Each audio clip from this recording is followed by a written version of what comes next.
everyone. This is Kim C., and you're listening to the Year of Underrated Stephen King.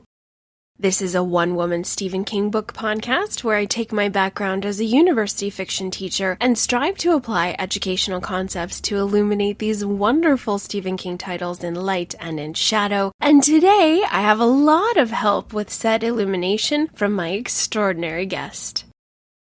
Friends, get excited for the runaway train car that is today's Constant Reader interview.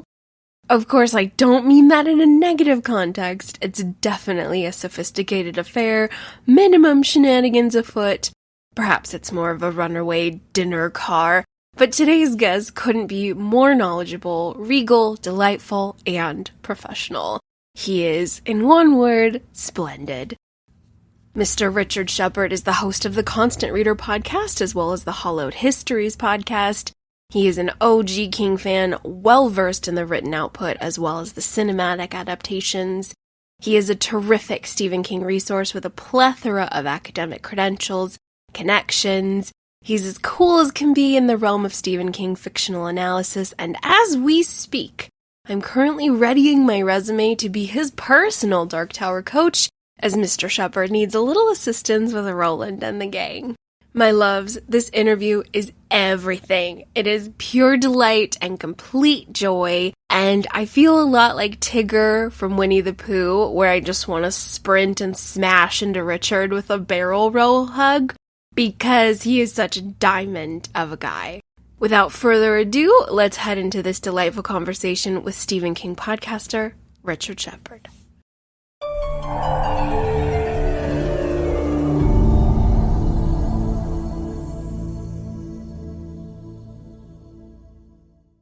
All right, everyone.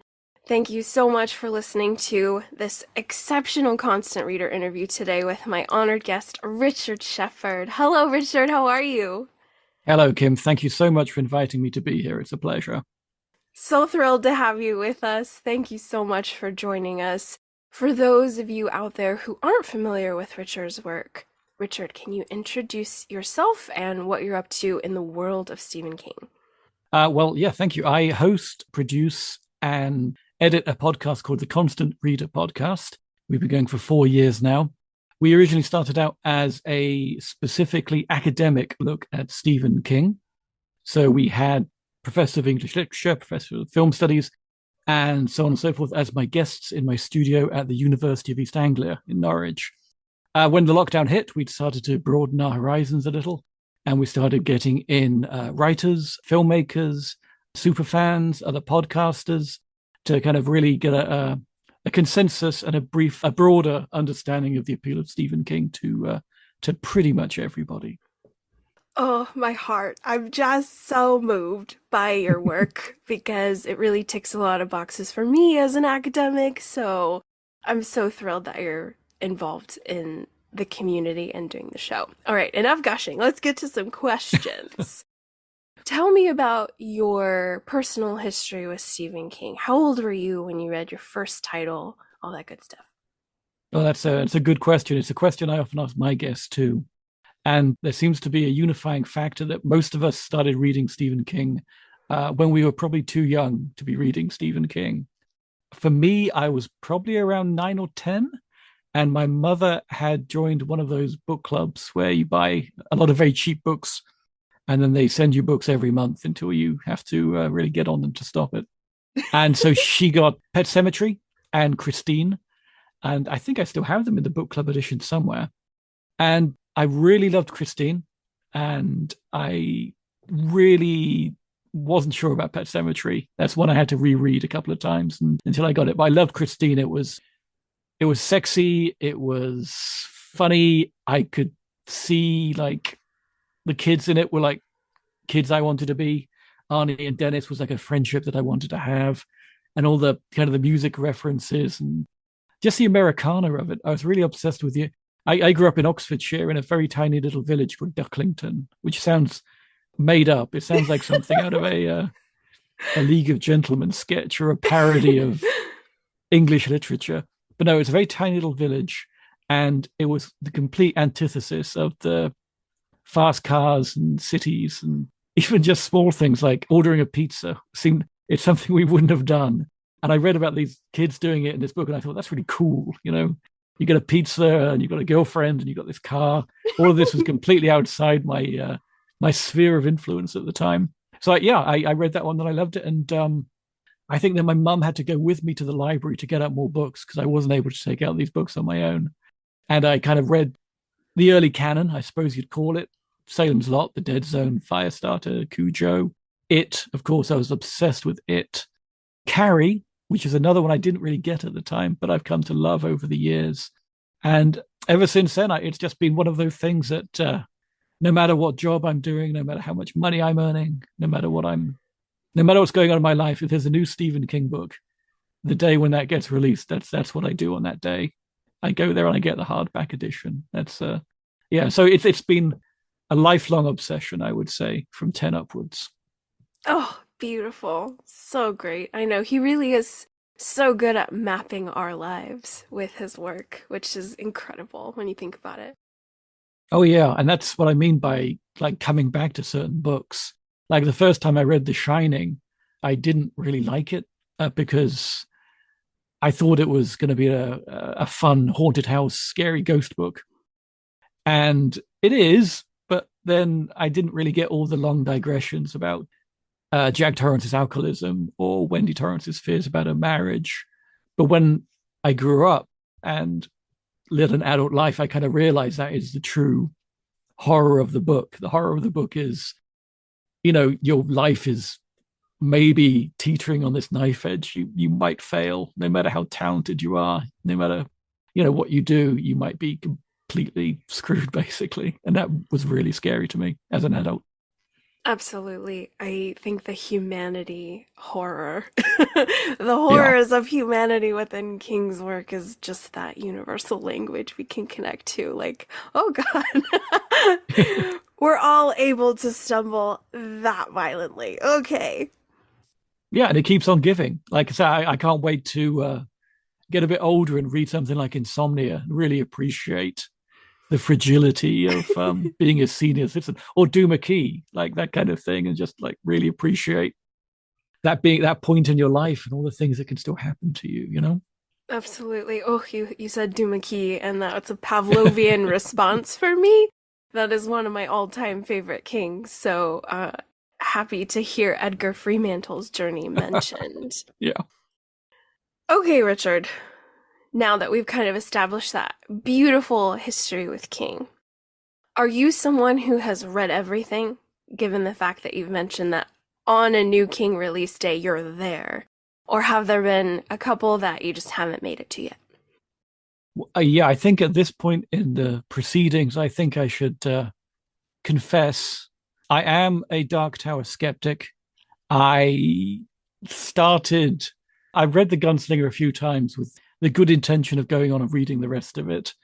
And it's only recently that I really actually enjoyed reading The Gunslinger. I think it's for a small book, it seems very long. It's a very turgid book in lots of ways. So I am going to make an attempt to read The Dark Tower. I just need somebody to come on the podcast and probably kind of like a coach just to keep on saying, keep on doing it, keep on going, keep reading The Dark Tower. So it is something I will tackle at some point. So anything after the drawing of the three, I'm fairly ignorant on. And part of that is just a somewhat irrational prejudice for fantasy novels. It's not my genre. I don't really appreciate it. I tried to read The Hobbit once and it just bored me senseless. I don't mind George Martin and a couple of others, but no, it's not something that appeals to me. I haven't read Faithful, the book he wrote with Stuart Onan about baseball, even though Stuart has been on my show before and is a lovely chap. I haven't read that book yet. The Gwendy novels, I still haven't finished the trilogy. Again, because Richard Sheppard was also on my show and is a lovely chap, but I haven't read the last one yet. But I think I've read all the big ones. And Fairy Tale. But that's just a recent gift I got from somebody, so I'll have to make time for that. What about you? What do you think is the biggest gap in your Stephen King reading? Because I know you're going from it from a different angle and kind of getting the underrated ones done first. So out of like all the big name books, which one do you think is the one you're kind of missing? Well, my King journey started with his later works. Full Dark No Stars was my very first title, and so I kind of hung out in the 2000s, 2010s, and that's where I spent the most amount of time. So early King is hugely not visited by me at this time. The 70s, I haven't read Carrie, I haven't read Cujo, I haven't read some big ones. So I want to say early 80s, 70s, basically all the King heavy hitters I've put on the back burner. That's very interesting. That's absolutely fascinating, because part of the pleasure of having an author like Stephen King in the universe, who's been consistently popular and successful for the past 40 odd years, is that I've seen his style change so much and improve in many ways. I think he's a much better writer now than he was back then, and he was a great writer back then as well. So it's going to be interesting for you, I think, to perhaps go a little retro with this. You know, it's good. You'll have to let me know. Have you read It? Oh, of course. That one, of course, I could not deny. Did need to make sure that was priority one, and that was very early in the Stephen King journey of mine, because after I read Full Dark No Stars, I felt like I had opened the doorway to Oz, and I was like, oh my god, like I had no idea. I had always judged him as just a genre author and never read anything from him in my life. And then after reading that novella collection, my brain exploded with joy. And I was just going up to strangers almost like, what do I do? Like, what King book do I read? And they're like, oh yeah, you gotta read it. And I was like, okay. So yeah, it took me 6 weeks. I was a different person after I read it. I really felt like I saw into the greatness of this man. I get it, yeah. The absolute sheer genius of this writer. I'm a little shocked that you began with Full Dark No Stars, because for me, that is a very dark, bitter, often quite cynical, brutal collection of stories, isn't it? There's very little redeeming qualities in a lot of those characters, aren't there? But that's probably the appeal. It's just so, I don't know. So it's not afraid. It's not a scared book, you know. Very much so. And I think about that all the time, like, why that one? But it was just destiny, I think, because I just finished grad school. I was reading some dense literary stuff anyway. That's all I was involved with, consumed with. So to have a heavy hitter like 1922 grab me by the throat was exactly what I needed to pay attention to King. It was what got me off the, oh, I don't read genre authors, you know, me being a very snobby brat. That's what did it. So yeah, it's a wonderful wild ride I've had with King thus far, but 1922, just those first lines of, is it Wilbur or Wilmer? Wilbur, I think. Is it? I can't remember. I'll read it again. Is Wilbur the pig from Charlotte's Web? Yes. I love Wilbur. Does he live in Ducklington? I mean... Probably. All I see are just little duckies crossing country roads in my mind. Oh, but no, the 1922, it's interesting because that's like the dark side of American literature. It's John Steinbeck, you know, meets Edgar Allan Poe. It's that kind of, so it's got all that literary stuff as well, but also the horror to it. It's a very cool choice. Nailed it. That's exactly what I needed. That was what I needed to regard King with the reverence and respect that I had never given him, ever. I was like, oh, he just writes horror. I don't read genre. I'm too cool for school. And then I was like, oh my God, who is this man? Who is this incredible man? So that's the one that did it, for sure. No, absolutely. You actually revealed one of the questions I have a little early, so I kind of want to bump that to the top. And let's talk about it. This is my question on the Dark Tower. Of course, yeah. You kind of touched on those feelings, so I want to unpack that a little more, because that's a hot button, Richard. Are you a fan? Yes. Mm-hmm. However, what I will preface that with is we are cut from the same cloth. I do not do fantasy at all. I really don't. And The Gunslinger was very difficult for me, and I don't know if I enjoyed it. However, once I got to Drawing of the Three, then I started to have fun. And then once I got to Wizard and Glass, I'm pretty sold. Yeah, people have told me that it is a bit of a hump at the beginning, but if you can kind of bear with it, then it has rewards. And there are lots of things I really like about the idea of it, because I know that the drawing of the three kind of does what the talisman does, where it flips between the real world and the fantasy world, which I liked in the talisman. I really enjoyed that. So that's something I'm looking forward to. And also, I know that Father Callahan from Salem's Lot. Have you read Salem's Lot?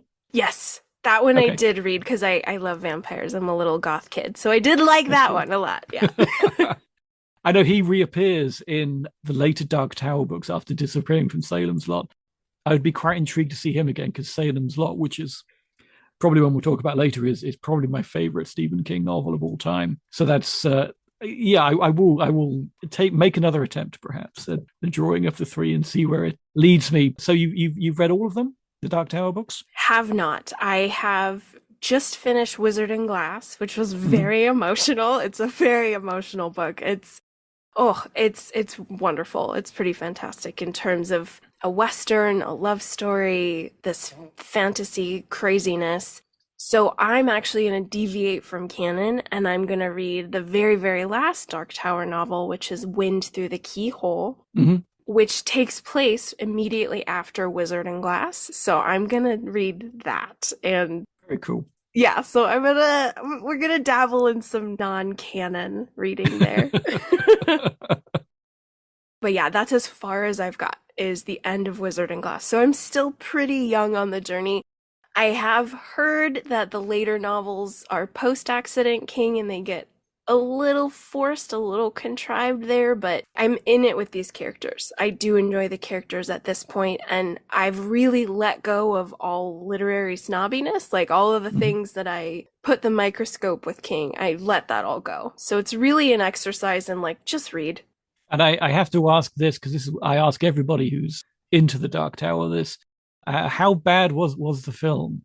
Bad. Okay, that's what they always say. Yeah. So casting was cool. I really liked casting, but it's just they bit off more than they could chew, to put it succinctly. I think that they just had too many ideas and they couldn't execute them properly. But it could be filmed one day, do you think, given the right amount of time and money and everything else? With the right director, which, knock on wood, Flanagan has been tapped. Mm-hmm. And that's some exciting news in the community. So I think if it was given the miniseries treatment and we could really make that Western world come to life and these characters were chosen cautiously, I think that it'll work. If we look at this TV series of Lost, I hated how that show ended. I really did. However, most people say, I just love the characters. I just love those characters so much. And I think that's what will happen with the Dark Tower. We're not going to care where it goes. We just love those people. That's interesting. I think it's great that the kind of books that Stephen King writes, books usually that have an epic feel to them, that have a breadth and a scope that is often unfeasible film. I like the fact that we're moving on to an era now where long form television seems to be the way forward.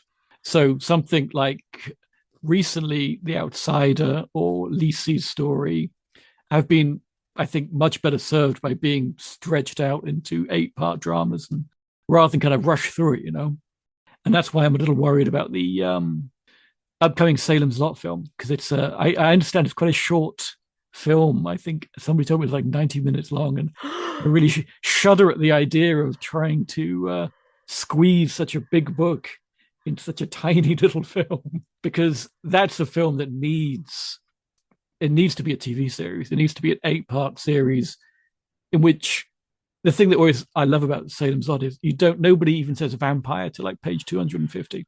So you need to establish the town, you need to establish the city, and spend time doing that and these fascinating characters, and then bring in slowly all the horror stuff. But that's how I would make it. But nobody's giving me any money to do that, so don't worry about it. Well, they should. They should. 90 minutes, Richard. Oh no. I know. You can't even. What are you going to do? Oh, that my cynicism is coming out. I really. Yeah.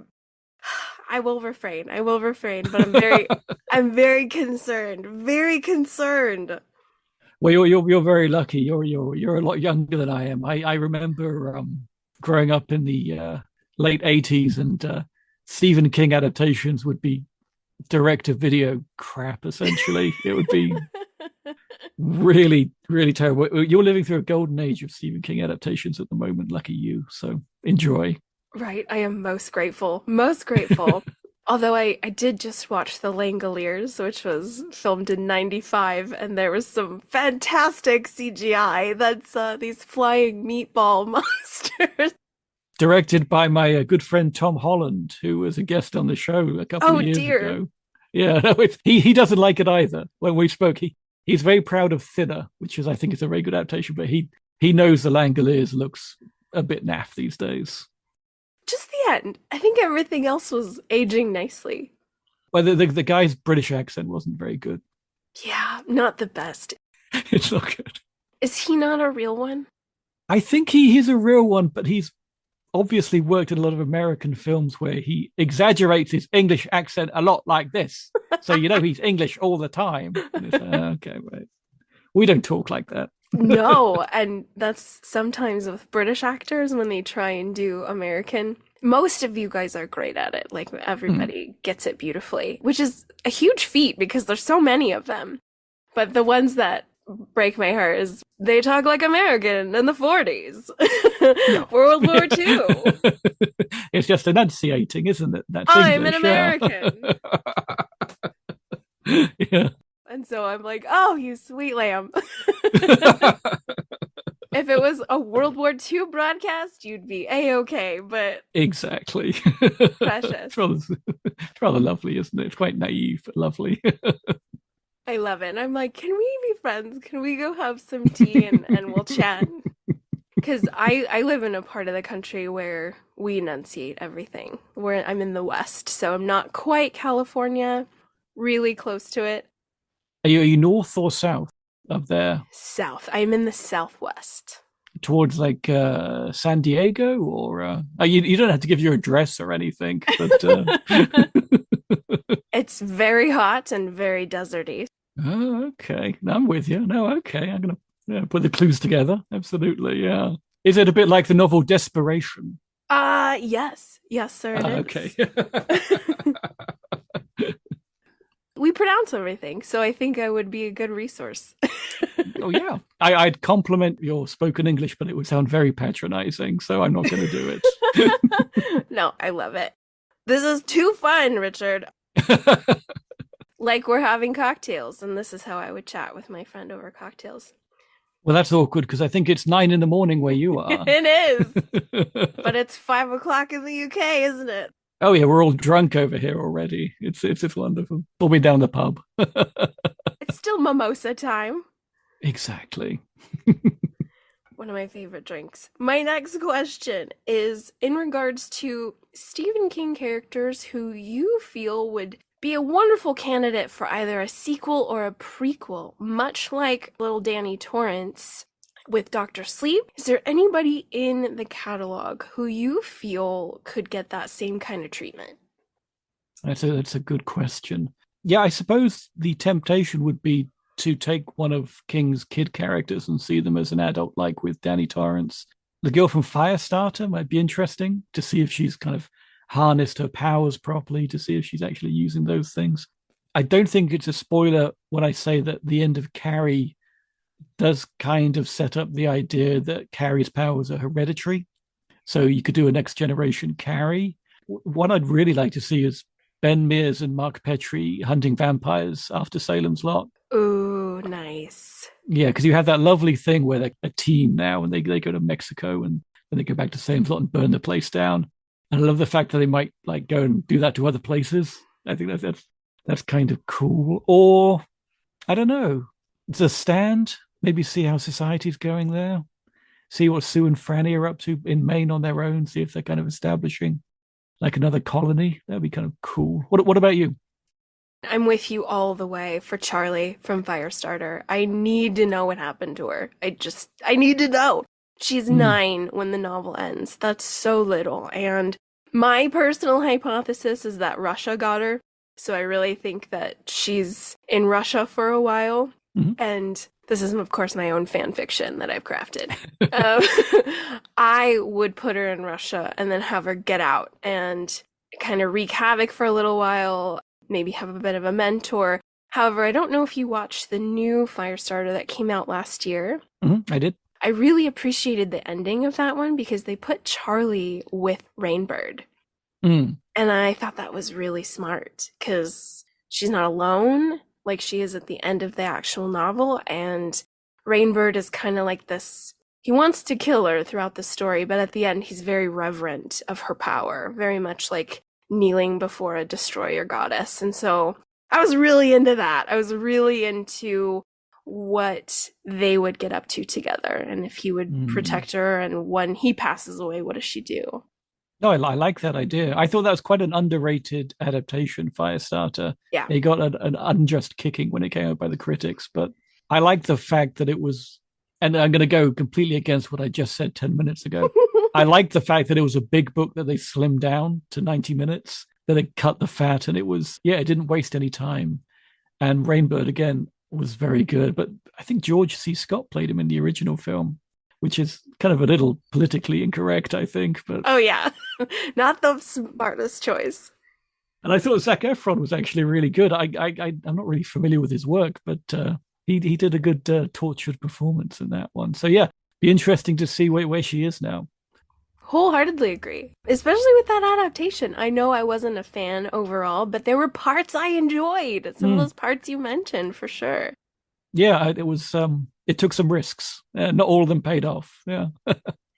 John Rainbird is a Stephen King villain that I actually like quite a bit. I think that he's very conflicted, and I love this idea of he's very Captain Ahab about it. Like, I need to kill it, but I'm also in complete and utter awe of it. And it's very layered for me, and I like it. I like Rainbird. So speaking of Rainbird, yes, who is your favorite Stephen King villain? Oh, that's a good question. Rainbird is great. I didn't really think about him until you mentioned him. He reminds me of that poem by Yeats about the Irish airman foreseeing his own death. And it ends with a couplet, those I serve I do not love, and those I kill I do not hate. And he's got that to him, that he's not really, he's kind of working for the shop, but he doesn't like them. Yep. And he's meant to like be killing this kid, but he loves her. And it's this whole, I don't know, that whole tangle of what is your goal here? What's your objective? What's your motivation? And it's completely mysterious all the way through. A favorite villain? Oh, I'm going to sound like I'm banging the same drum over and over again, but Barlow and Straker. I love Barlow and Straker. I think they're a great double act. Yeah. And I love them in the TV series as well, where they turn Barlow into this feral Nosferatu type character. Whereas in the novel, he's a very urbane, very Christopher Lee-esque vampire. And I think that works both ways. I'm a big fan of cosmic horror, Lovecraftian stuff. So Revival, I think, is a deeply, again, it's a brutal, horrible, dark book. But is it like an ant queen or something, or a hive mind, or just this really, it's a mother, isn't it? It's a mother. I think it refers to as a mother. Yeah. That is just so unknowable, and so you can't do anything with that. Even with like Pennywise, who's like a cosmic character who exists beyond our dimension, you can still beat the shit out of him at the end. Yeah. But with the mother, it's like as soon as you're even touched by knowledge of her or power of her, she has you, and you are mad, and you are tainted by this thing, no matter. And I love Revival because it is about that idea of your best intentions, and he trying to heal people and trying to do good for them, and it just doesn't work out, and it becomes the worst thing. By doing the best thing, it becomes the worst thing you can possibly imagine. Who else? I like Stilson from The Dead Zone. I think he's a wonderful example of that kind of oily, two-faced, absolutely unctuous, unscrupulous politician who is sadly endemic in culture, that probably always has been. So yeah, he's very much of a type. So him, yeah. What about you? Are you a Randall Flagg kind of girl? I am. Yeah, more and more. Although I'm so glad you mentioned Revival. Oh my God, that's one of my all-time favorites. I'm obsessed I love Revival. It's incredible. And I want to call him Charlie Daniels, but I know that's not it. Charlie Daniels is like a singer. But Charles something. Oh man, he's just... I think when King was doing publicity for Revival, he talks about people of faith having further to fall. And so I just love that. But yes, Randall Flagg, I really enjoy just because I guess it just seems very simple that according to King, he's Legion, the New Testament demon. And so when you just put a name, when you put that in connection with the character, you're like, oh, you're just like a many-faced demon. So it's really like the devil you know. You're like, oh, okay. You are iterations of this New Testament evil, which is very interesting to me. I also love biblical allusions. Sure. I got my minor in religious studies, so it's like a fun thing for me. So I really enjoy it. Cool. So I do love Randall Flagg stuff. I love all his iterations. I love when he's coming out. I haven't finished The Stand because I'm a terrible person. I don't know what happened, but I got halfway through it, and I love it. One of my favorite scenes is when Mother Abigail is walking and there's wolves all around her. Like, I love that. I love the Randall Flagg stuff. But I also, he hasn't been quite topped yet. Big Jim Rennie from Under the Dome. Interesting. He really makes me very angry, and King did an amazing yet horrible writerly thing where he just lets him live for thousands of pages. And my murderous rage at the end of reading Under the Dome was unparalleled. I was coming out of my body with rage. I wanted to end this man so much. So Big Jim Rennie is also a villain that when he comes to mind, my fists clench. So that's powerful, I think. It's interesting that we talked about the villains who are both supernatural and human, and they're both equally chilling in a way. I think Leland Gaunt as well would have to make my top 3 villains because, again, there's something quite biblical and quite... He's like an Old Testament demon, isn't he? He knows people's weaknesses. He knows how to probe and knows how to really get to them. So yeah, Leland Gaunt as well is an absolutely terrifying character. Because again, he wants to help you, but he doesn't really want to help you.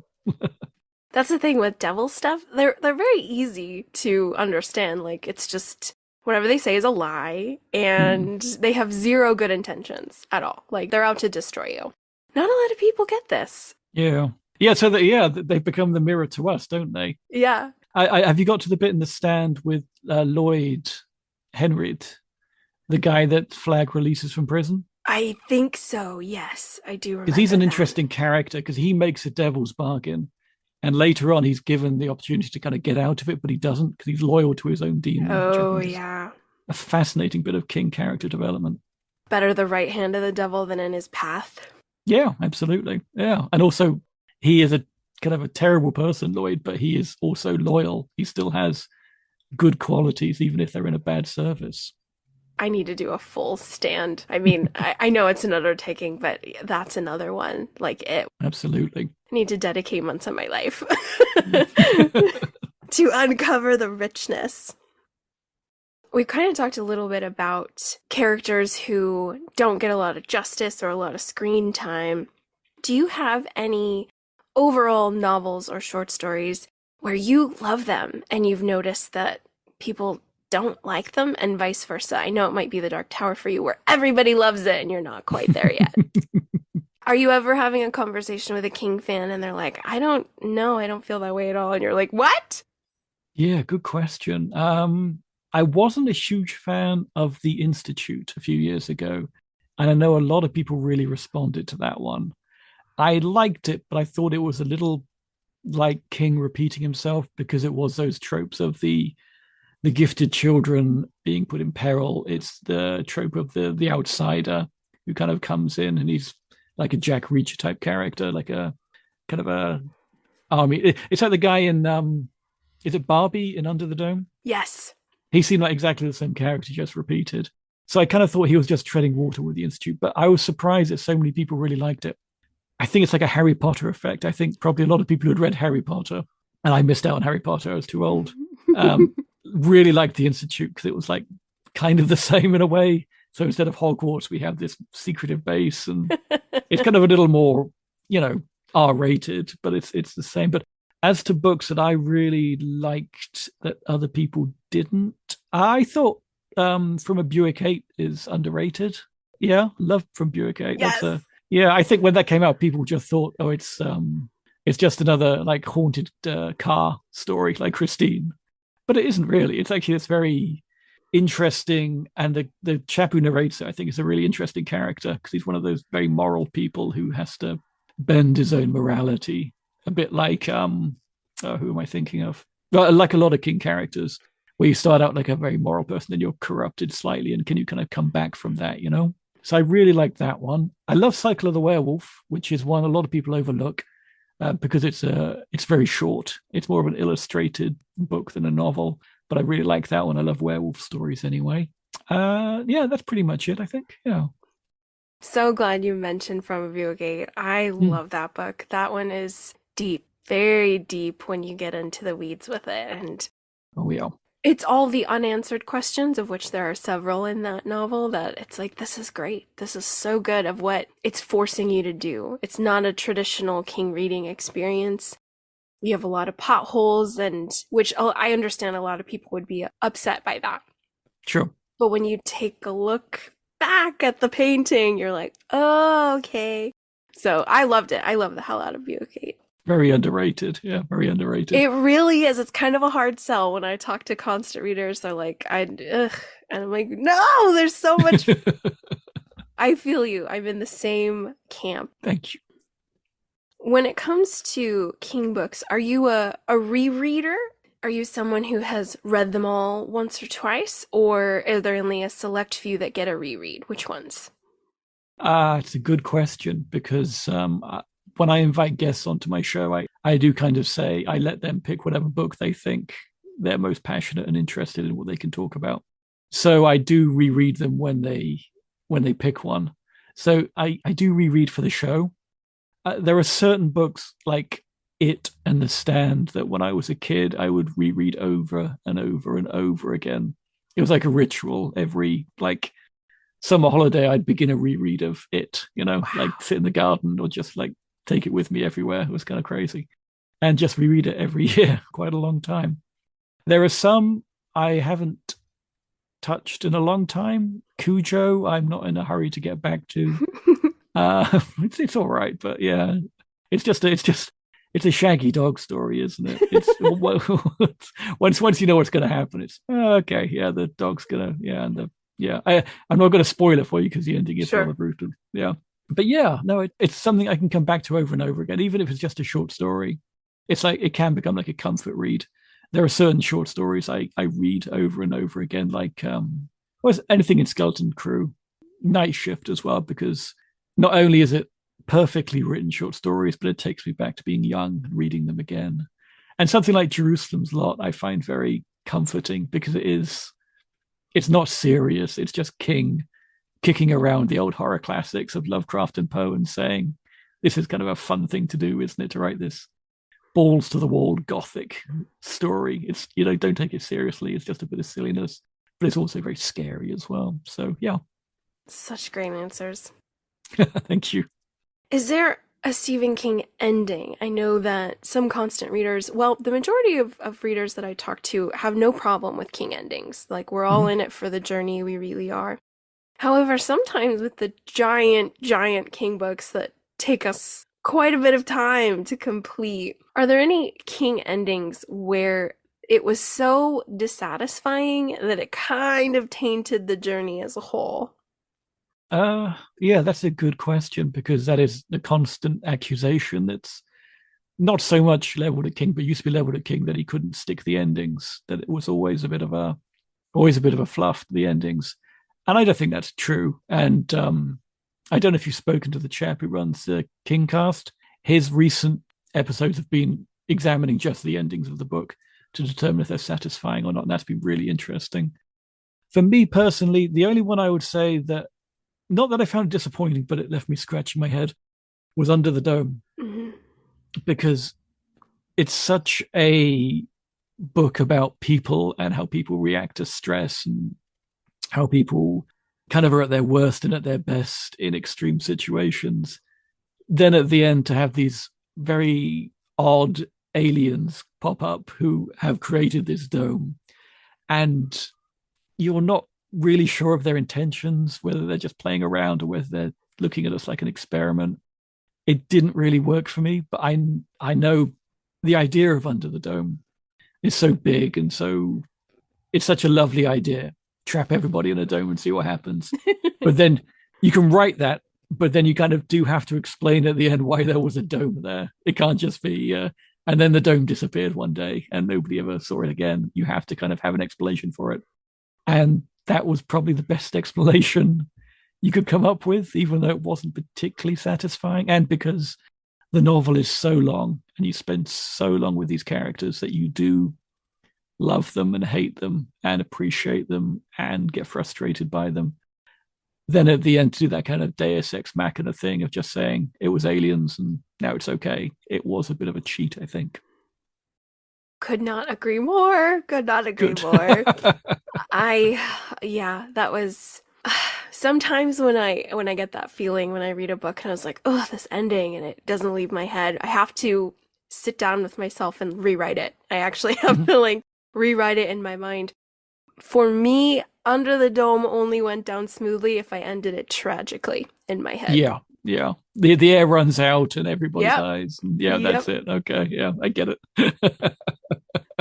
Yeah, that was the only way it was going to work. And I think had King done that, I think we would have a very different reflection on that book. I think that it would really have made it cooler. Yeah, it would have stood up with the epics, because I think once they go over 1,000 pages, they're in their own category, aren't they? That becomes its own thing, like The Stand and It, and which are books that are loved by so many people. And I think Under the Dome just missed out on that opportunity to be another epic. You are so correct. I was reorganizing my King bookshelf, of which it's like 6 tiers and it's completely full. But that's my fault because I buy double sometimes. I know we all have our collections, we constant readers. So I have doubles of Under the Dome, and I was like, I think I'm going to get rid of one just because I don't have the room. And I was like, this is tragic. This is tragic. This is sad. There's lament there. What is the prize of your collection? Do you have a first edition already signed or anything particularly to show off? Oh, beautiful question. I wish. So no signed. No first editions that I know of. I probably should be a bit diligent on checking those out. I don't think so, though. But I am very proud of the 70s King that I have. I have them all hardback. They're pretty pristine. They look brand new. Nice. A very crisp copy of Carrie and the Bachman books and The Shining. So like the older King novels, I'm very proud to have a nice pristine dust jacket on all of them. So that was a feat. That took some time. That took some hunting. Absolutely. I do have a couple of first edition Neil Gaiman's, who's my other favorite author, in addition to King. Yeah. I love that man so much. So I am a little bit proud of my Gaiman collection. But King, I'm just happy to have a hardback in almost everything. I'm happy to just look at them. I get it. And then my favorites in my top 5, I have doubles. Do I need them? No. Do I have them? Yes. And I can't explain why. It's just one of those things. No, I love that. Right? I need a bookshelf copy to always be there. And then I need a reader's copy. And then I have paperback. It's a sickness we have. It is. Do you have any treasures in your King collection? Yeah, like I said, I got into the habit, I think, in my late teens of buying hardback when they first came out. So I've got a pretty good collection. One, it's not going to be much good on an audio podcast, but I've got a copy of Dance Macabre here. Oh, in plastic. Edition, oh my God. With Stephen King's signature. Oh my God. Yeah, unfortunately, it's signed to Deborah, which isn't me, but still counts. That's cool. But no, that's a lovely thing to own, and it's something very precious to me. This leads me into a wonderful question. Mm. If you did have the opportunity to get a King title signed, only one, which one would it be? Ooh, I'd probably have to go for something quite rare, so the value would be kind of exponentially increased. Or I don't know. That's a very good question. What's my best? I still have the original Christine, the book I first read, and I can see it from. I kind of I framed up the cover and it's on the wall over there. So maybe that one, just to kind of come full circle there, just to because he looks so young in the photo as well, and it's a lovely reminder of being young and silly and yeah, getting swept away in a story. I love it. I do have a theory that a lot of constant readers choose their very first or the one that they have the fondest memories with. So I support that. And I love Christine. I recently just read that for the first time. I had an absolute ball. And you are so right with the Americana in that it's super rich, just like post-Vietnam America. And yet that nostalgia for the 1950s, which we see a lot in King works because that's his childhood. Mm. So rich. So rich. I love Christine so much. Yeah, it's interesting. He does that again in It. It's the idea of the 50s and the 80s, and they're compared and contrasted. Like in Christine, it's like the 50s are the evil thing impinging on the current, and in the other one, I suppose it's the same way in It, isn't it? It's the unfinished business of the children in the 50s leads to their eventual fates in the 1980s. So it's the idea of, which is another recurring theme in King, is you can't hide the past and you can't escape from your responsibilities. They'll find you out in the end. So yeah, no, there's so much depth, isn't there? And so much... powerful. Have you actually written anything academically on Stephen King, journal articles and anything like that? What a wonderful question. I wish. I've been a little occupied to put the pen to the page in terms of academia. However, I have been working on a kind of panel and PowerPoint, so to speak, about the women of Stephen King. That is a topic that I've really become passionate about over the years, specifically with what King does with victims, villains, and the destroyer goddess. I feel like that archetype is everywhere in King, and we're just not paying attention to it. For example, Susanna from The Dark Tower. I know you haven't dabbled too much. Super dark goddess. Charlie from Firestarter. Dark goddess. Like, they have crazy powers, much like we see in religious history with these deities of these very powerful females. And so I love exploring that. I love talking about these women. So that's my academic pursuit, is to put this somehow into a digestible panel. Mm-hmm. So that's what I'm currently working on. But for the most part, I just like discussing it with other constant readers and what are their observations. And when we look at a Stephen King female who's a villain, like Annie Wilkes, like for me, the novel Misery is a dark fairy tale. And Annie is that monster in the forest. She really is. And so I kind of pick that apart and look at these archetypes with these females. And then I haven't yet to read Gerald's Game and Dolores Claiborne. Oh, yes. I haven't read them, but I know what King was doing with that victimized female in the mid-90s. I have read Rose Madder, which is an amazingly underrated book, fascinating. And what Rose represents, what everything that she is, she's like this beacon of light and this victim, but King always allows them to get some spectacular revenge at the end. And so there's so many throughout his work. So that's like the biggest academic pursuit of mine, is the women of Stephen King. I could go on and on, Richard. No, it's a fascinating theory. And I suppose it's worth bearing in mind he was raised by a single mother, wasn't he? So that would have been the powerful influence of life would have been a mother. So yeah, no, you should write this down. Right? I think so too. So it's always in the stew pot of my mind. It's always bubbling away. And anytime I encounter a Stephen King female, we've got some juggernauts, right? Like Beverly Marsh is absolutely, she's just a totem at this point. And when we look at these women, it's just, there's so much to say. There's so much to analyze. And what I love about the topic is King is largely regarded as a writer for men. You know, he really is. He's a dude writer. He's a male-centric author. And so I need to get in there. I got to get in there and say there's a lot of fascinating stuff here. Yeah. Well, not a lot of people have explored yet.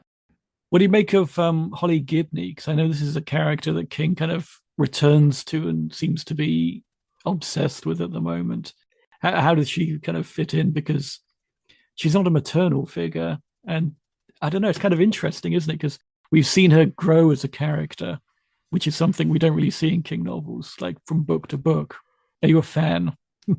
Not at first. Not at first. Yeah. So when I read Mr. Mercedes, Holly is just there in the background. She is. And then when she's there again in Finders Keepers, I'm like, what's going on?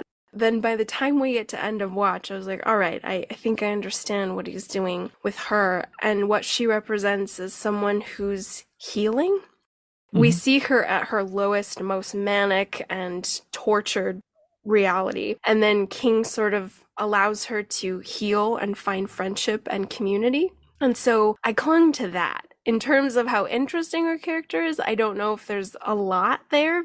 We have a little bit of family. We don't really have a lot of romantic stuff going on. She's somebody who's been tortured by a lot, like complicated childhood, lots of substances, whether she chose them or not. And she's just, a chain-smoking little computer hacker when we meet her. And then she starts to grow into this woman who finds balance and healing and community. And I really appreciated that. Once I started to pay attention and stop being bratty, like, oh, why is she here again? I don't care about her. Because, she doesn't have a lot of razzle-dazzle. She doesn't have a lot of memorable aspects to her. So by the time we get to where we are with The Outsider, I was like, okay, all right, like, this is his lady. He's really focusing on her, so I'm going to focus on her.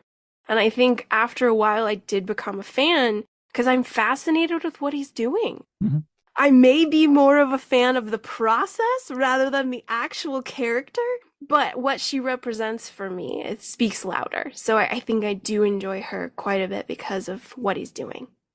I know what you mean. It's very rare for Stephen King to write sequels to his books. So you have characters once and then you don't see them again. And when he does do that, it's something like The Shining and Doctor Sleep, where there's such a massive change between those two characters, like Danny as a boy and Danny as a man. And the same with the kids in It and the adults in It. There's such a quantum leap in their characters that you don't often see like a subtle progression like Holly. And it is quite a subtle progression from book to book. She becomes healthier and more rounded, probably in the way that people write characters. The first time you write a character, it's quite blank and it's quite featureless, but then you add to it and you kind of make them more rounded. And I think it's a fascinating literary experiment. I don't know if I'd be happy if he just wrote Holly Gibney novels from now on. That would be quite disappointing, but it's interesting that he's doing this as a writer, I think. Since we segued into the ladies of Stephen King, my next question for you, Richard, is if you have a favorite Stephen King female. It's a good question. I think, oh yes, Annie Wilkes, I think is absolutely fascinating, isn't she? Because I love her isolation. I love the fact that she's retreated back into this place and she doesn't really need anybody except for this fantasy world she's created in the Misery novels. And it's so unexpected and so surreal that Paul Shelton should even show up one day, that anybody should show up one day at a remote cabin. But then it's like the man that she is obsessed with or obsessed with his creation. Yeah, I love the fact she's so self-sufficient and so, I don't know, that she doesn't really care about fitting in with anybody, that she hates society, that she hates the people around her. And the only thing she loves is this bizarre Victorian pastiche fantasy dream world. It's such an odd connection of things, doesn't it? Because she's kind of a Puritan, but she's also a psychopath. So you got this wonderful dissonance in her head. Yeah, she's the one I think sticks with me the longest. I love it. She's fascinating. And when I think about Annie, she's just a monster for me. But I really get, based on what you said, a huge Phantom of the Opera vibe, like dreaming and yearning for beauty. And that's what the Paul Sheldon novels give to her, maybe. She's an ogre and insane. And there's something about reaching for, very Hunchback of Notre Dame. Yeah. Very Quasimodo, like the ugliness. You seek beauty so desperately. I think, you're very right to call it a fairy tale because it does have so many aspects of a fairy tale rather than a straight horror novel. And I think it was probably one of the first King novels that didn't have a supernatural element to it. That didn't have vampires or telekinetic kids or even like rabid dogs. It was just like a woman who was mad, a woman who was just crazy. And I think that's really a really interesting book in terms of his progress as a writer.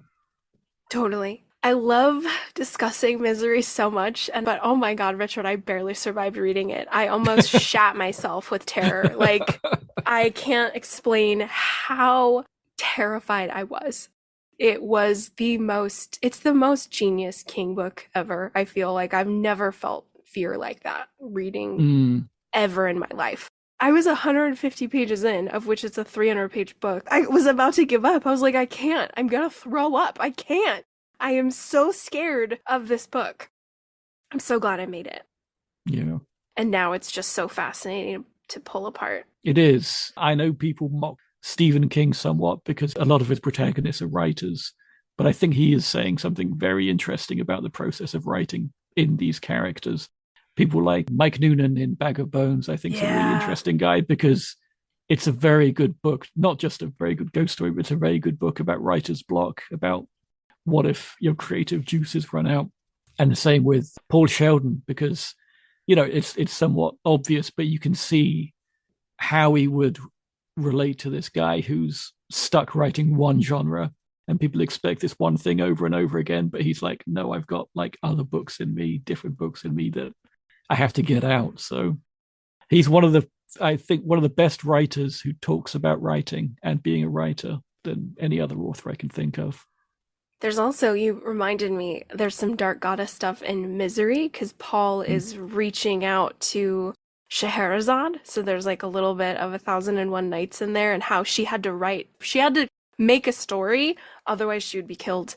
And he really channels Scheherazade and takes Misery to the dark bowels of Africa, very heart of darkness. And there's a lot of awesome stuff in there that was just so fascinating for me, so rewarding for surviving that grisly novel. Because Annie Wilkes herself is like a dark goddess, isn't she? Absolutely. And she demands sacrifice. She demands Paul's first book, this Hot Rods, this kind of book about car thieves that he's written.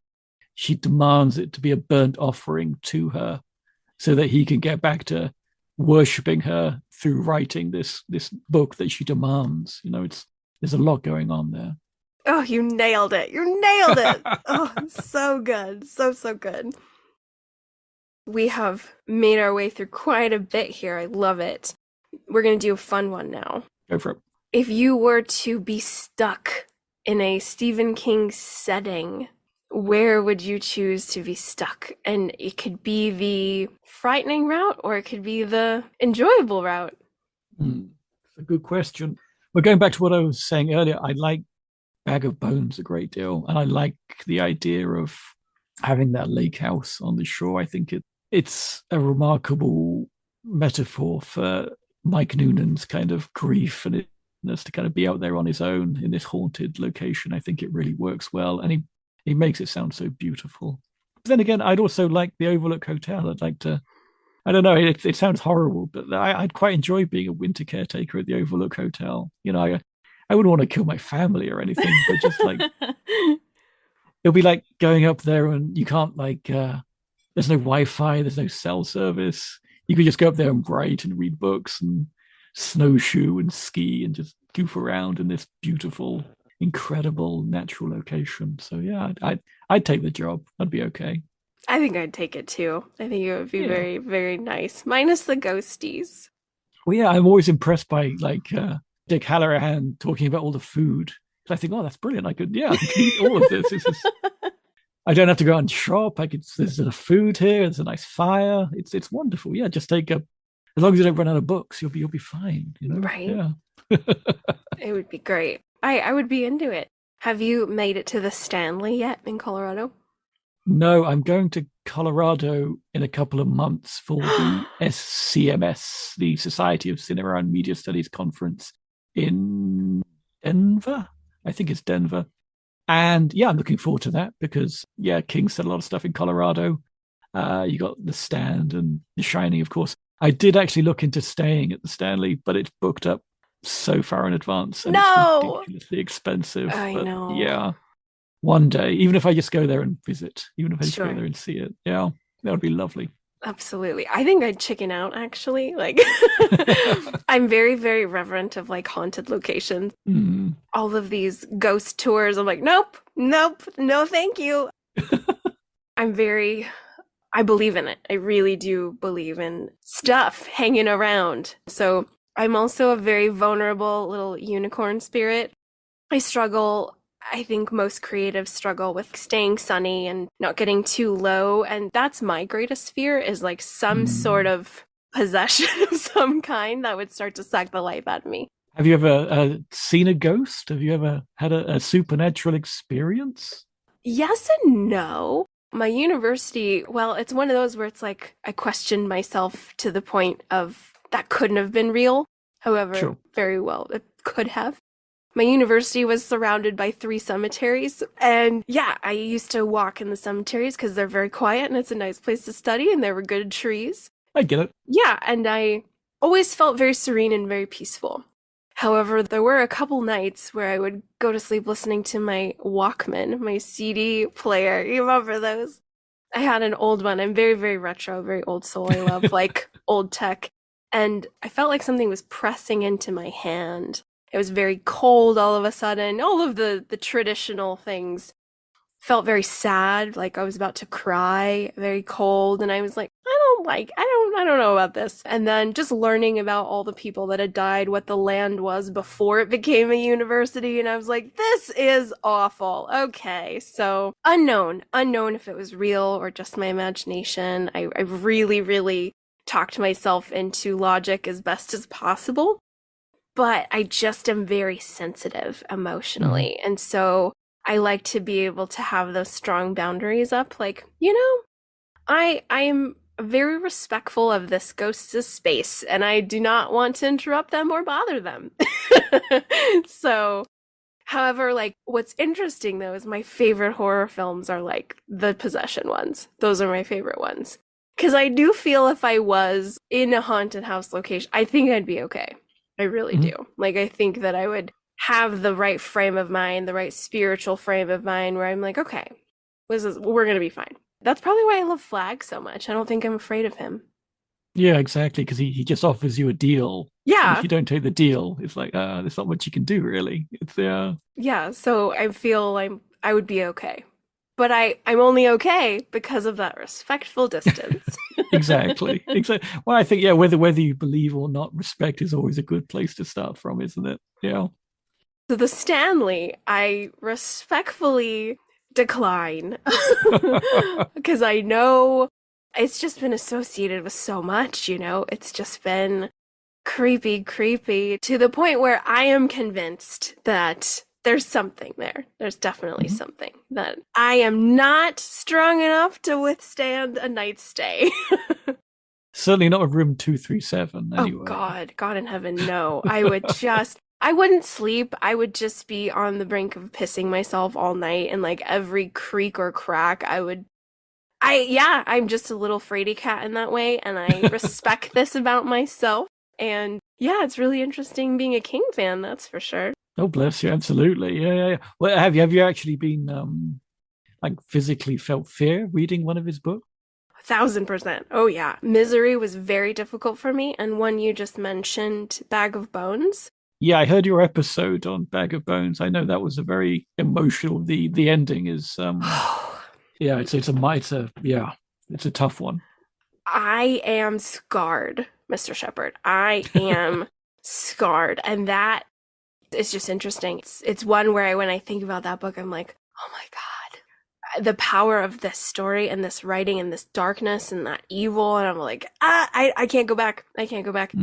Only if I was paid, which is terrible. It was such an emotional hellscape for me. And I'm so sad about it because I love Rebecca. Like, Daphne du Maurier is one of my favorite novelists ever. I'm a huge fan.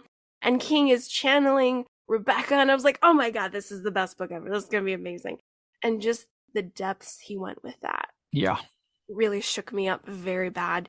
I think about Bag of Bones and there's like a shudder. There's like an absolute shudder when it comes to that. And that's new. That's very new. Everything else has been a very cool suspense ride. Pet Cemetery shook me up really bad as well. The very The end. Wendigo Walk. That bit as well. Yeah, absolutely. Yeah.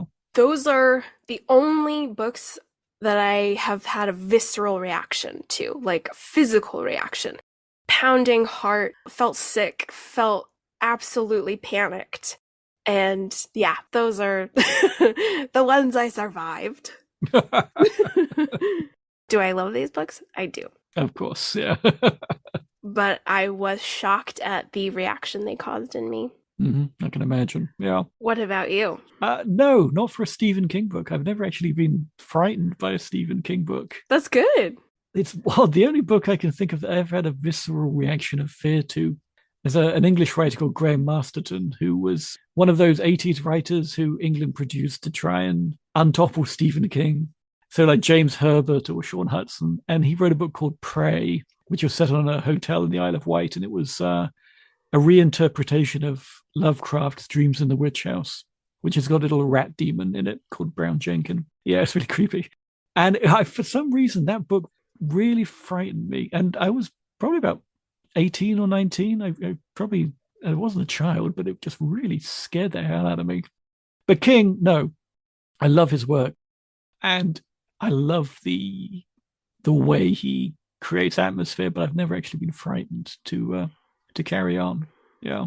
But I suppose the nearest I came to go back to something we were saying earlier would be the ending of Revival, just because it's so unexpected and it's so bloody bleak. Yeah. So hopeless that it's like, oh God, are you going to end the book like this? Is this really? Absolutely. Yeah, that one. Yeah, I read that. I remember reading that and having to read it again, the last 20 pages, just to make sure I hadn't missed anything, and I hadn't. It was literally that depressing. It was, wasn't it? God, that is one of the most. Oh man, that King ending. But I love that book so much. Oh, me too. Such great themes in that one, and such beautifully written characters. Absolutely, that one's a top fiver for me. Me too. All right, my friend, sneaking along down to the question about chatting with non-King readers in your life. Mm-hmm. Do you have the odd friend who says, I'm not a King fan at all, but if I were to read one, where should I begin? What is your process for recommending a title to a non-King reader?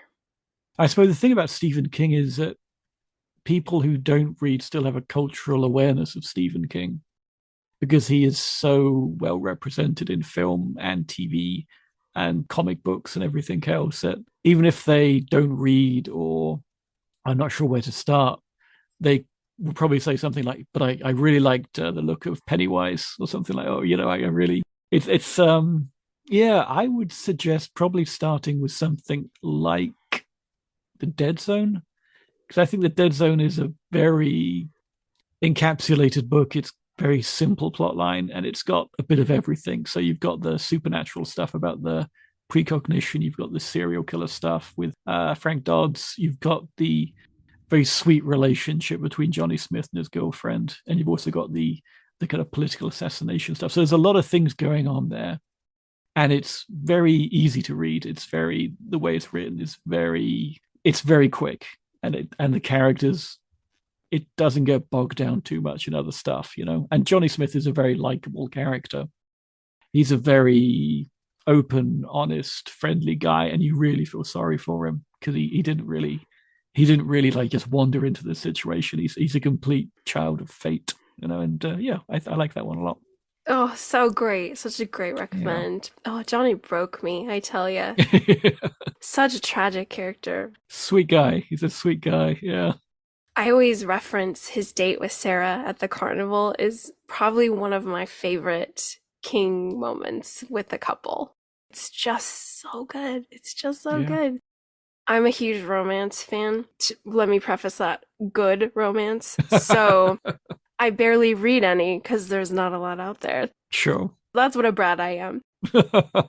But sometimes when you get those real falling in love moments with characters that is so genuine, and I always love The Dead Zone for that. I think it's such a powerful love story in there.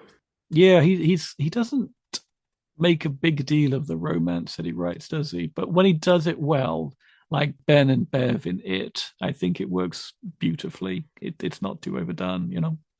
That gloriously leads me into my next question, inquiring if you do have a favorite Stephen King couple. This could be a romantic traditional couple, or it could also be a bromance or a friendship, a duo in the Stephen King canon. Who is your favorite? I really liked the interplay between Bill and Holly in the Finders Keepers End of Watch Mr. Mercedes trilogy. Again, because we're watching, as we discussed before, we're watching Holly become more fully rounded as a person in the same way that we kind of watch Bill become less of a person because he's winding down, he's getting old, and he's feeling, the strain of being ill and old and getting near the end of his watch. And I liked the relationship between the two because it seemed very reciprocal. Like he was passing along everything he knew to her to strengthen her. And she was like giving him this reason to kind of carry on, to kind of give him initially somebody to care for, and then somebody to care for him towards the end. So I love that because it's kind of like a father-daughter thing, but it's also like a relationship of equals as well. I really like that one. Oh, that's great. I haven't heard that yet, but that's so true. It really, really is a nice bond they have, and I think we need to explore that more for sure. So, I'm so glad you mentioned that. I do want to talk about film a little bit, as you do on your show. As you kind of talked about earlier, there's a lot of not so great adaptations out there, and we just suffered through them as King fans. Do you have any favorite films or series adaptations that you feel just like, oh, this is great, this is awesome? Well, like I said, I was very impressed with Lisey's story, mainly because, and again, this is one of those divisive books. I didn't like the book very much. It's written in this very contrived vernacular that you either think is charming or, like me, you find quite annoying. And it worked a lot better as a TV show. You're out of Lisey's head a lot and you see other characters and you see what they're about rather than just seeing them through her lens, which is quite, I don't know, just quite off-putting in a way. I really love The Shining, the Kubrick original. You can't get away from that film if you're talking about Stephen King adaptations. It's a perfect film in a lot of ways.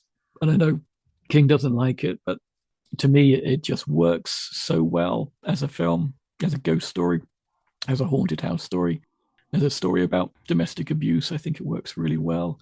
An underrated one I always recommend is The Night Flyer, based on the short story from, I think, Night Shift, about a vampire who has a plane. And the film itself is a very funny satire on news media. It's probably dated a bit now because it was set during the 1990s, but it's a very sweet film and the special effects are very good. Anything else? It Chapter 1 I really liked. It Chapter 2 not so much. Yeah. The original Salem Lot TV series is very good. I love that one because it's kind of quite cheesy in a way because it's like a 70s TV movie of the week, but it's also genuinely frightening in places and has James Mason giving a great performance as Straker. What about you? What's your favorites? In all caps, Storm of the Century. Agreed. Yep. Very underrated. Oh my God. I have seen it so many times and I love it so much. I just feel my whole body light up when I talk about Storm of the Century. It's perfection to me. It just really is. In terms of the film, that's my favorite series, bar none, Storm of the Century. I'm like the little nerd kid where I have the script in front of me and I'm just reading along and writing notes. I'm just such a fangirl. Of films, gosh, when this movie starts, like the credits start rolling, I'm automatically crying, and that's The Green Mile. Oh, yes. Beautiful. And then Shawshank, of course. It's just, it's perfect. It's perfect. Frank Darabont just makes magic with those two features. So those, I don't watch them often because they're so powerful for me that I'm just weeping on my couch for a while. And I get nothing done. I'm just there in like a bubble of tears, which I love that cathartic experience with films and TV. I love crying at things. Not to say I love crying, but like it just means it's working. It's translating. That art is moving me to the point where I can't think about anything else and I'm just there sobbing. And then I really love Lisey's story. I actually really thought that was fantastic.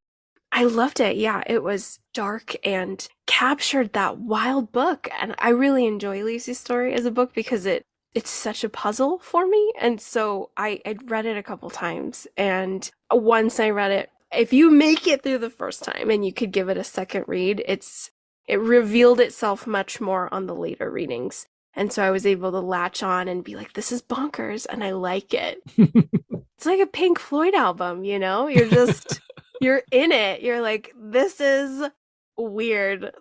This is very upsettingly crazy.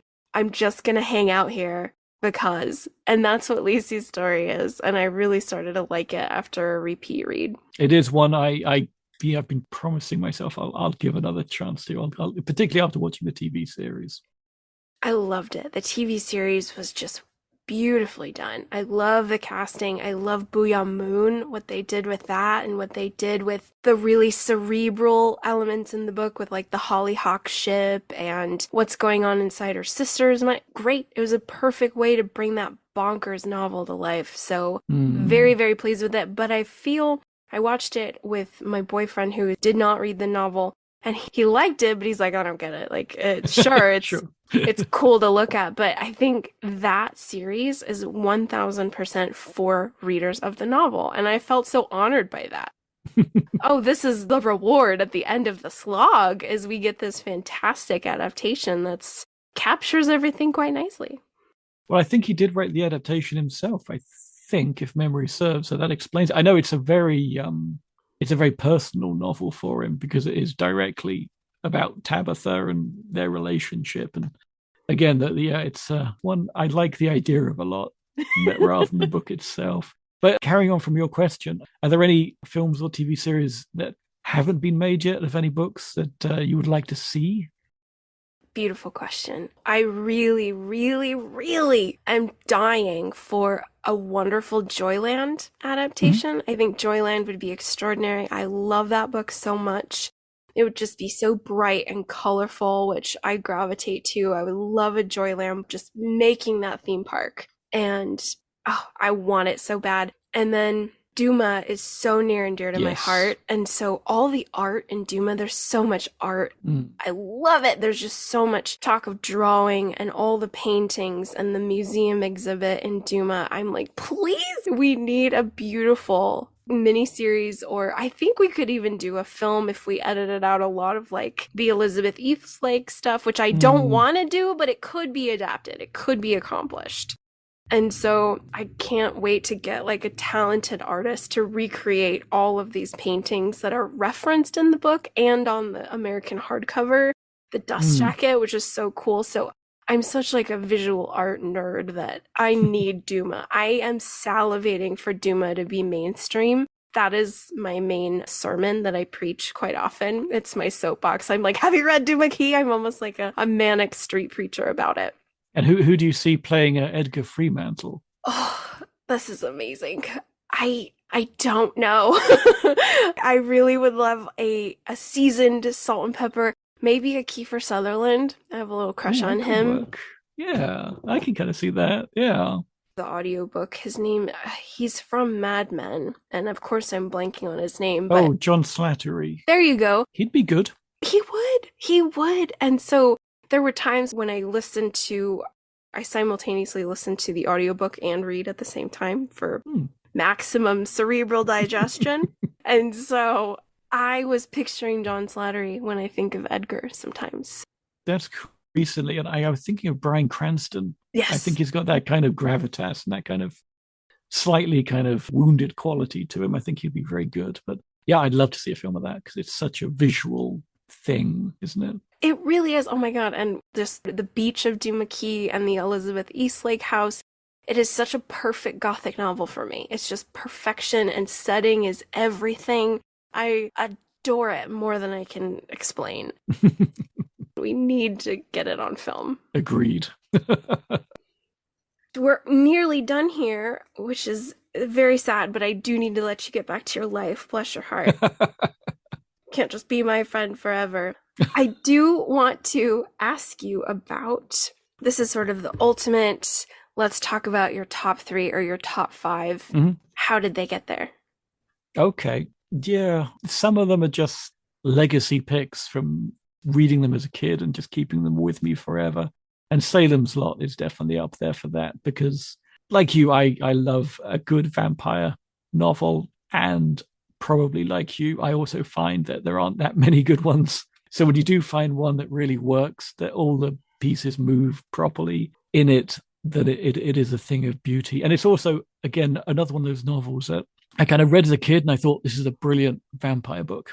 And then when I reread it as an adult, and I reread that one probably more than any other Stephen King novel, I kind of think this is a great book about small towns. This is a great book about secrets. This is a great book about interpersonal relationships in places where you don't have many options, you know? And that's what really kind of I really enjoy about that book is the sequences between the main narratives, just called, I think they're just called The Town. And it's like four of these different sequences where they look into the lives of the people who live there and all their secrets and petty jealousies and all their, loves and requited loves. And those sequences, they don't even mention vampires, but it's so beautifully written. I really like that one. So Salem's Lot, yeah.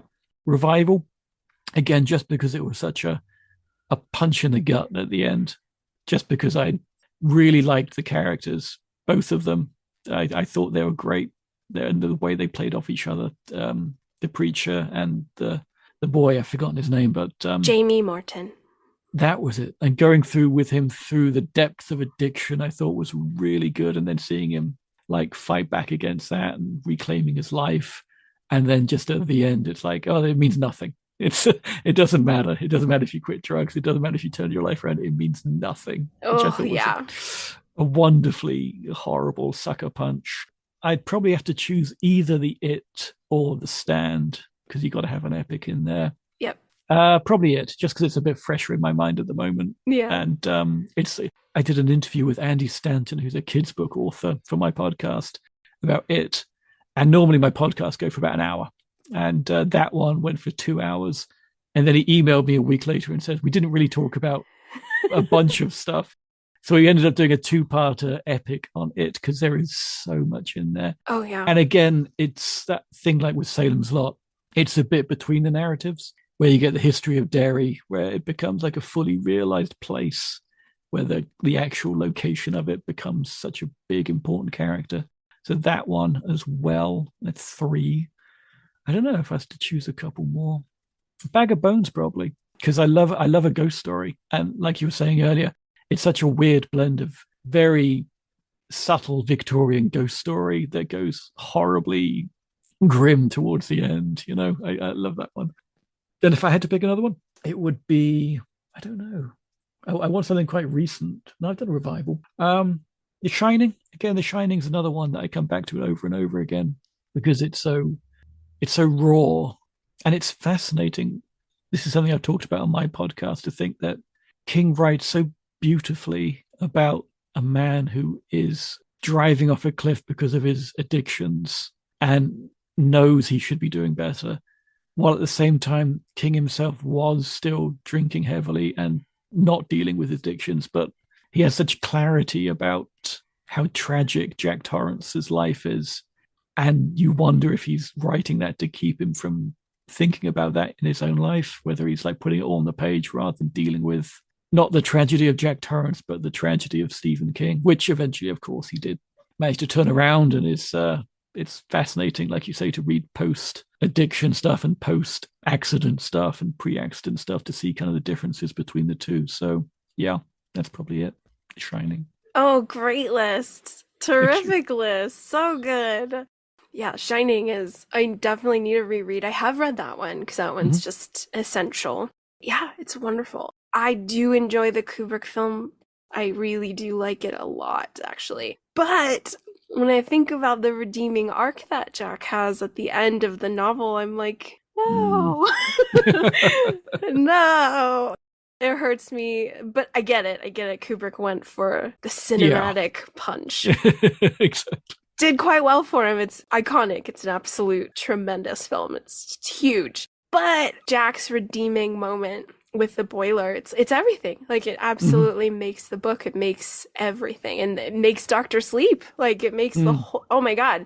It's just such a huge, huge thing that wasn't put in. And so Well, that's why I think the film of Doctor Sleep is so important, because it reconciles Kubrick's film and King's novel. It kind of synergizes the two and gives the best of both of them in this beautifully cinematic ending that also has the heart of the book, that has Danny like understanding his father a lot more, which I think is very cool. I agree. We have answered all of the fun questions, even though I just want to chat with you more. I have to now extend the invite for you to come on my podcast. I accept. Thank you very much. Well, think about what book or adaptation or short story you want to talk about, and we'd love to have you on in the next couple of months. Oh my God, I'd love that.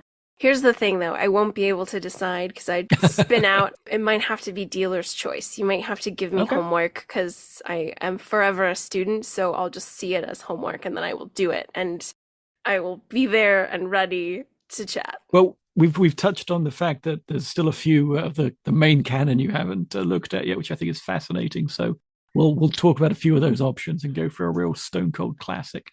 That'd be perfect. Before we head out of here, Mr. Sheppard, can you tell our listeners where they can find more of your work, where they can access it? Sure. The Constant Reader podcast is available from wherever you get podcasts from. We've got, it's probably already come out now, but our next episode is an interview with Ali Wilkes, not Annie Wilkes, as I've been saying, but Ali Wilkes, who wrote a book last year called All the White Spaces, which was to do with Antarctic exploration and ghosts and obsession. And she's going to be talking about Survivor Type, which is an infamous, gruesome slice of early King. So we're looking forward to that very much. I've also got another special guest in a couple of months that I can't tell you about just yet, but he is intrinsically involved. I'm trying to be very careful here. Intrinsically involved with a King film adaptation that is coming out this summer.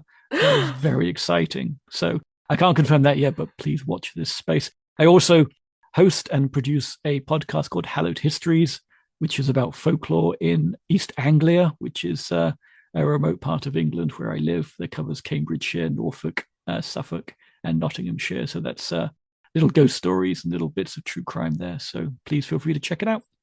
Oh my God, I'm going to check it out. Oh my goodness, I'm so excited. I'm going to have to pick your brain about druids. I'm really, really into them. I need, someday, I'll get back to making my own creative compositions. Yeah. I am super into druid stuff and need to learn more. Need to do some creative research, so I might have to ask you for some resources. Okay, yeah, I'm writing an article at the moment. Hopefully that'll be published in the 14 Times about standing stones and druids and 1780s cinema. So I'll let you know when that comes out. It's very cool. Yeah. Oh my gosh, please do. Yes. I was in Ireland for the very first time last January, and I'm very, very reverent and respectful of the fairy folk. And I was very cautious wherever I would step because I don't want a fairy child. Yeah, red caps. God, yeah, no. Did you watch this film Unwelcome that came out a couple of weeks ago about the couple? They inherit a manor in Ireland and then they're terrorized by goblins. I have not. It's terrible, but you'll love it. Okay, what's it called one more time? Unwelcome. Yeah, it's real. Like, if you did not ask the fairies permission to build, or the fairy child or changelings, that is terrifying. Mm-hmm. You know, a couple hundred years ago, you have a fussy, terrible baby, and they stole your kid, in theory. It's true, yeah. Well, this is the United Kingdom. You're never more than 10 meters away from a druid or a goblin. This is the beauty of living here. It's wonderful. The UK is one of my favorite places to visit because I'm obsessed with tea, as we talked about earlier, so... I will have to visit. I'm thinking about late October. I might make it out to London. So very cool. Well, let me know. We'll go to Crouch End, which was the setting for one of King's best short stories, Crouch End, that I talked about with Lauren Jane Barnett a few months ago. And her book, I'm just going to plug her book, just came out, Deathlines. She sent me a copy of it, A Walking London Horror History. So if you're coming to London, get this book. Absolutely. Will do. Oh, this has been so terrific, Richard. Thank you so much for being on the show. Pleasure's all mine, and I shall be in touch to get you on the Constant Reader podcast. Oh, I'm so excited. Yay. Take care with it. Bye-bye. Take care.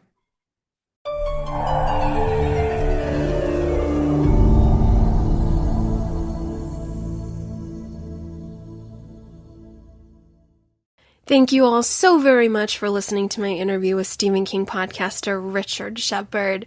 Isn't he totally magical? I'm such a fan. I'm so grateful he puts forth the work he does. We need more academics in the world of Stephen King fans because the more of us there are, the better. Everyone, please make sure you subscribe to the Constant Reader podcast and stay tuned for my appearance on the show where Richard and I discuss a huge and highly favored Stephen King text, so keep your eyes and ears out for that one. I am looking forward to it. Coming up in the next few weeks, we're going to plug into some Stephen King fantasy. The next title in the queue will be 1987's Eyes of the Dragon. We're going to go for it, and immediately after, we're going to take a look at 2022's Fairy Tale. So it will be a hefty helping of King fantasy, which should be lovely. I don't read a lot of fantasy unless it's Neil Gaiman, so it should be an education. I have never read either title before, so I'm ready for it. Bring on the magic and creatures and new worlds. That's all I have today, dear ones. Please review and share the show if you haven't already. And if you haven't yet said hello, please check in with us on the socials and make sure you write in at underratedsk@gmail.com, where I'm checking early and often. I would love to chat with you and discuss where you're listening from, talk about some past episodes, and hear any recommendations you have, so please say hi whenever. It's always wonderful to engage with all of you. Until next time, my friends, stay safe out there and take care. Bye-bye.